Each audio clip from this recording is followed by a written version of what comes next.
Hello and welcome to Up the Villa podcast. We got through to the final, as some of you will have seen on our announcement video that dropped. We've made it to the final. We're absolutely buzzing. We're going to the Football Content Awards. We're entering the category of Best New Content Creators. I'm absolutely buzzing. We're all buzzing, but we still need your help. It gets judged by a panel, but it also goes off some of the votes that are going to be coming in as well. So head over again to Football Content Awards, just like you did last time. You're going to learn how to vote in that section there. Scroll down to the voting page. This time you don't have to type anything in at all. Best new content creator, just go down to UTV podcast, down to the bottom of the screen, agree to the terms and vote. That is easy and that's all you need to do. Villa fans, you love the Villa, so let's get our fan channel to the top. Let's win this award, and I'd be over the moon if we could win it now. So thanks everybody that voted the last time. Vote again for us, and let's do it. So we are going to be covering the World Cup in November and December on the channel. We're not just going to be covering England. It's going to be across the board of the whole tournament. We're going to be previewing certain knockout round games. We're going to be reacting to games. We're just going to cover the whole of the World Cup. We are going to cover England as well. I am an England fan. Justin is. Everyone on this fan channel is. So I feel like it's only right that we do cover England as well. And now we've got an international break. I still want to create content. So we're going to cover England in the Nation League and just give our thoughts on everything because it is the build-up to the World Cup. We've got 2 games to go before we kick off in Qatar. So, Justin, how are you feeling about going into the World Cup? Not very confident, to be honest. Mainly because of the manager. After it's a difficult one with Gareth Southgate because if you just take the results and how he's done for us over the last 2 tournaments, final and a semi-final, you'd say that's as good as anybody's done since I can remember, to be honest. Since I suppose back to the Terry Venables eras where we was getting to a semi-final, and Bobby Robson semi-final, Italian 90, which I remember. But I can't shake the feeling that we should have done so much better, and that sounds ridiculous, getting to a final and a semi-final.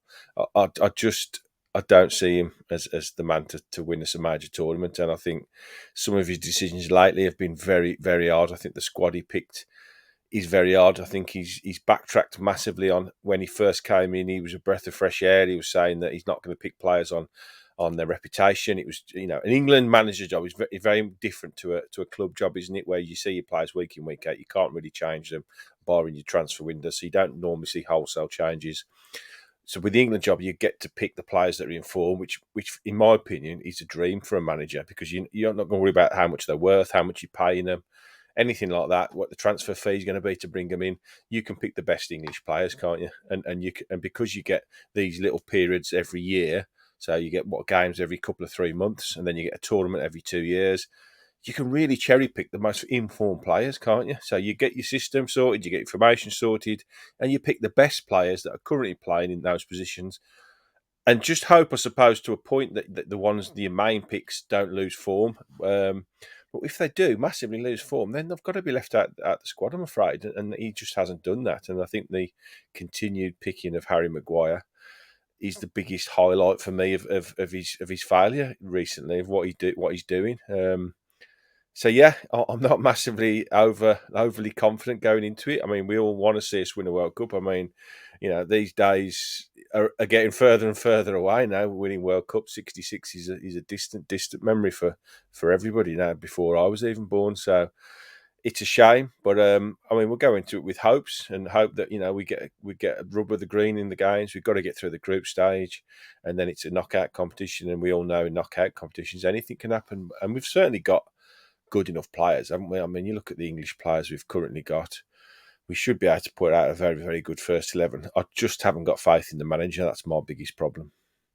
And one of my little annoyances with England is that we go to qualify for a major tournament, you have to go through a group stage. It happens in every major tournament. The Euros, the World Cup, you go through a group stage to get to the main tournament. My issue with England at the minute is I haven't got a clue what the team is. I haven't got a clue what our strongest lineup is going to be going into a World Cup when we've only got 2 games to go. And for me, that is a massive, massive worry. And I always remember watching Spain when they're absolutely dominating for those sort of 3 major tournaments. And, I know they were really good, but you knew what the team was going to be. You knew who was playing in every position. And that team grew, didn't it? And I kind of feel like, although we've had Southgate and we're now going into our 3rd tournament, I think, with him, I just don't see any pattern of who we've got. And to me, that's a problem because Southgate doesn't get to have these players for a long period of time. You're talking every 2 months, he might have an international meeting with his players. And I think the problem that what we've got going into this World Cup is the majority of the players that he likes are out of form, out of form. Now, going into a major tournament with players that are bang out of form is another major problem. So I think we're going into it with big, big problems. I mean, I'm going to share the screen with you now, and let's just have a little look at England's form, really. England's form now going into this set of Nations League fixtures. We lost to Hungary. Yeah, we had 2 decent draws against Germany and Italy. We then lost to Hungary again. It's not great form going into a World Cup, and we've got 2 very tough games now in Italy and England. And I would be looking at him now to be playing his strongest team. But I think Ivan Toney's done good. I mean, he's done good the last season and a bit, but I don't think Ivan Toney should be in a position now where he's going into the World Cup. He's not played any international games for England, and I just think, I don't know. We've got players like Jared Bowen, bang out of form, but then we've got players like James Maddison who are playing really well, who aren't even anywhere near this squad. So I don't know. I'm a bit like you. I just feel like the squad at the minute is a bit of a mismatch all over the place, and I'm just not sure where he's going to go with it. But if you look at those games, Justin, it's not good reading, is it? No, I mean, the Hungary game was a disaster, wasn't it, at home? To lose at home. Sorry, England should not be losing at home 4-0 to anybody, even to the best teams in the world, Brazil's, the Argentinas. You just shouldn't. We should be one of the strongest teams in the world. And yes, we're going to lose the odd game here or there, but we shouldn't be getting beat like that. I mean, that table is yes, it's a difficult group, Germany and Italy, good sides, but it's been pretty bad, hasn't it? 2 points from 4 games is not great. I mean, England isn't what it used to be years ago. When I was a kid, England was the be all and end all of football, and you'd wait. You wouldn't even have international breaks. You'd have an England game on a Wednesday, and the games would be on the Saturday before and the Saturday after. And everyone, I couldn't wait when I was a kid to watch the England games playing live on ITV, and your likes of, I don't know, it was David Seaman, Terry Butcher, and the Des Walkers of the world that I used to watch when I was a kid, and it was brilliant. But now it doesn't seem to have the same appeal. Even the international tournaments that they're all round, and this one especially is just shoehorned into the typical FIFA, and I think we all know why it was done. Money reasons, like all decisions are made in football through money. And the closer we get to it, the more I think it's a more ridiculous decision by the day. To split a season in half is terrible, because you're going to get to the World Cup and you're going to have teams that are either doing really, really well in their domestic competitions or really badly, and they're not going to want to lose the players for the second half of the season, aren't they? Normally, you get to the end of a season and you've either done really well or you've done really badly. Let's say you've been relegated, at least then you can go away and reset for the next season, start fresh. You're not going to have that with this World Cup, are you? You're going to have players that are going to go away and are going to have to try and the teams. I mean, we've already lost players through injury at Villa, and we haven't got that many going to international duties mainly because of injuries. But if you lose, let's say Harry Kane goes away with England and gets badly injured in the last game, you've lost him for the rest of the season. So I think a lot of national teams and Premier League clubs are going to be really worried about this World Cup being smack bang in the middle of a season. And it's hard for us fans to get excited for it, isn't it, as well? Because it's been a very stop-start few years anyway with COVID and everything. Now we get a season started, and we've had this little break, obviously through the Queen, and now we're going back. We've played one game. Now we've got an international break for 2 weeks. Then we go back and have to shoehorn loads of fixtures in to try and catch up to get ahead of ourselves before the World Cup. Then we break for 6 weeks. Then it's Christmas, which is generally a very intense part of the season anyway. So you're not going to be surprised to be getting injuries left, right, and centre. Do you know what the weird part about this World Cup's going to be? Is generally speaking, from a Villa fan, normally you can't wait for the season to end, can you? It ends and you're like, thank God for that. And then you can sort of like look forward to a World Cup or Euros. Yeah. That's my normal mindset. Normally, I'm It breaks up the summer, doesn't it? Yeah, I'm absolutely buzzing for it because, it narrows that period between the season ending and then the season starting. You've got that bit in the middle where you still got your football. But speaking from a club football fan, I don't really want this season to end now because I want to continue watching Villa. I'm a season ticket holder. I want to continue going down the Villa and watching the Villa. I'd rather watch the Villa than watch England. Do you know what I mean? So it feels weird because we're having this break, but really we still want the season. And then you've got the problem for the actual clubs, the clubs themselves, the players that don't go away, and the managers. They're sitting at home twiddling their thumbs for 6 weeks. You can't, are they going to allow the non-internationals to go away and have 2 weeks holiday and then come back and do like a pre-season before we start again? So it's all going to be thought through carefully. The only one positive for us is with these injuries we seem to be picking up all the time, is we're going to get hopefully players like Diego Carlos maybe back because you're going to have 6 weeks of real rehabilitation. We've got one or two others niggles coming along now. Matty Cash and Luca Dean's got a knock, and Boubacar Kamara. We don't know what the problem with that is yet. That looks like could be a decently long injury by the look of it. So hopefully, this tournament might come at a good time for us to get players back fit. But yeah, for me, it's a massively no. I hope they never do it again. I don't. It might work, it might not, but to basically shut down your Villa head, get into your international head, then shut down your international head, get back into your Villa head to finish the season off. It's going to be very, very strange, and I think FIFA have dropped a real ball here, to be honest. I do really. Yeah, and England, go on. Definitely. So, I mean, I remember when we covered the Euros last time, and we weren't really that happy with Southgate because, one of our best players at the time was getting no look in the England side. And then he started to, and then, we got to the final and it was really good. And Southgate would have wanted momentum. He would have wanted momentum going into this tournament. And the issue that I was trying to get to it when earlier on was the momentum. The momentum's fizzled out for England. It's fizzled out now. And then we're going into this World Cup on poor form. Hopefully it can change. But, a little bit of like, we don't know what direction we're going in. So that would be my only little thing going into it. So let's have a look at the squad now. So this is the squad we've picked going into the Nations League games.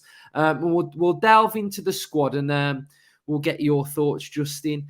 So as always, it's bottom heavy. It is bottom heavy. And this England squad at the minute are blessed with some really, really good fullbacks.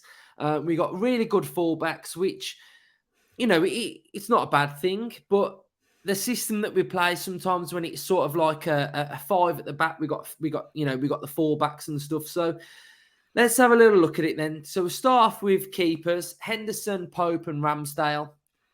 Pope and Ramsdale are doing really well, aren't they? Ramsdale's doing really well for Arsenal. Pope's having a good start at Newcastle. So they're keepers. I think we're pretty solid, aren't we? We've got Pickford out at the minute, but I think, I'd be more than happy with Ramsdale or Pope starting games. Would you? Yeah, I think out of the sort of England keepers this season, I think Aaron Ramsdale would be my pick to be number one at the moment. I think Nick Pope has had a good start to the season. Dean Anderson, he's obviously at Forest now, I think, isn't he? So he's obviously having a lot to do there. So he's having plenty of practice. But yeah, I think Ramsdale really would be my pick to be first choice at the moment. It all depends whether Pickford.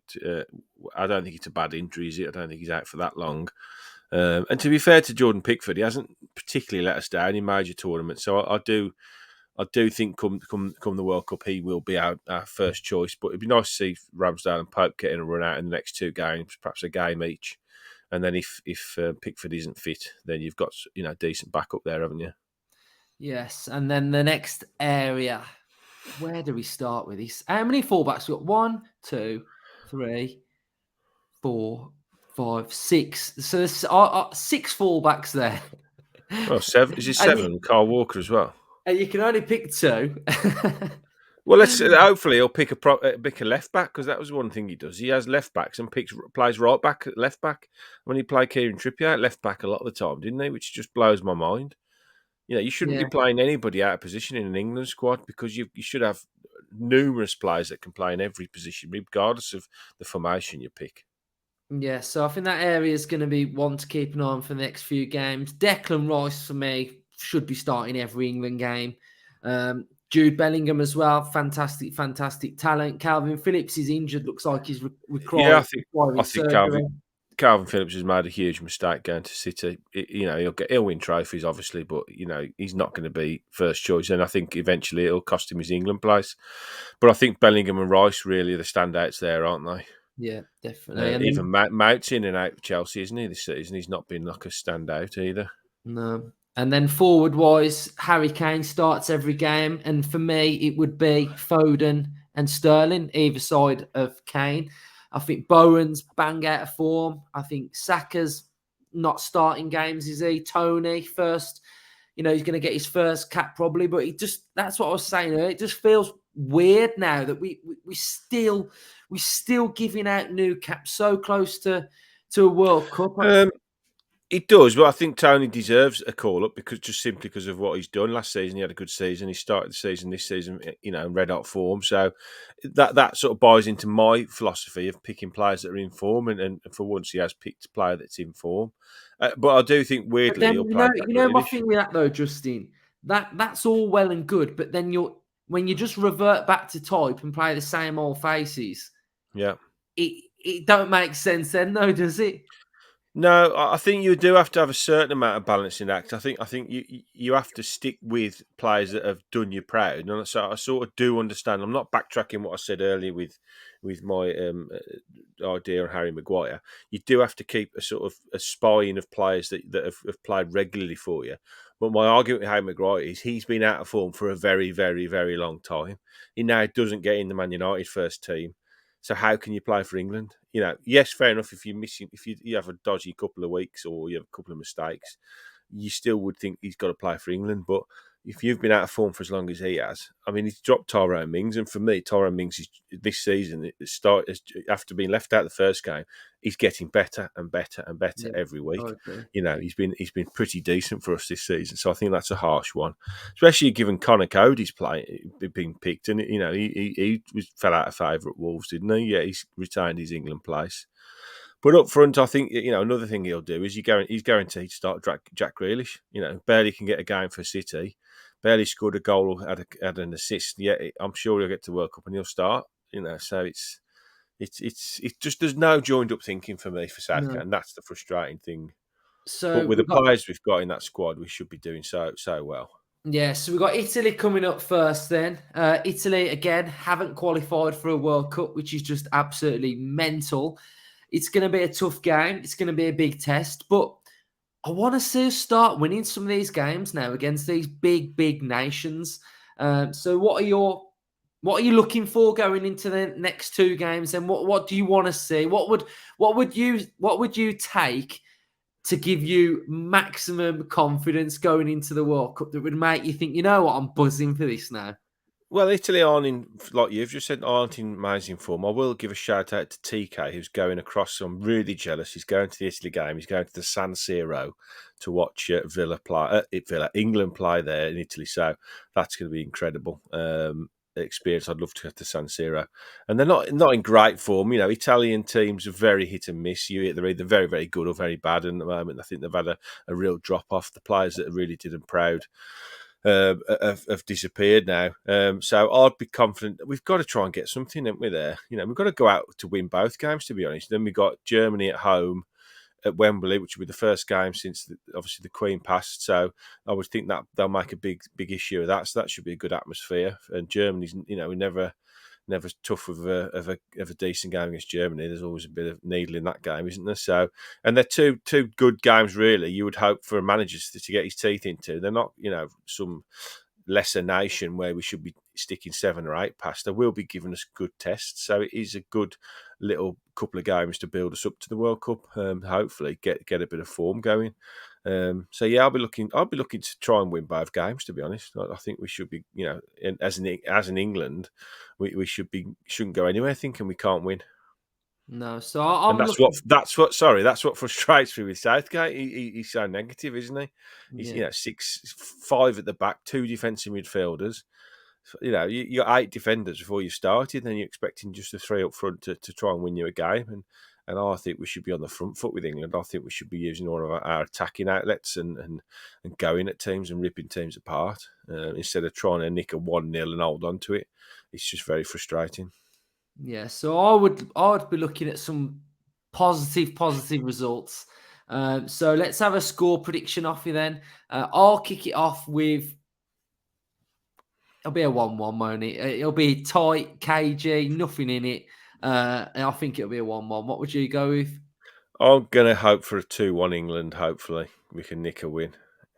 Love it. So we've started our build-up to the World Cup. We'll come on Friday night. We'll react to the game against Italy.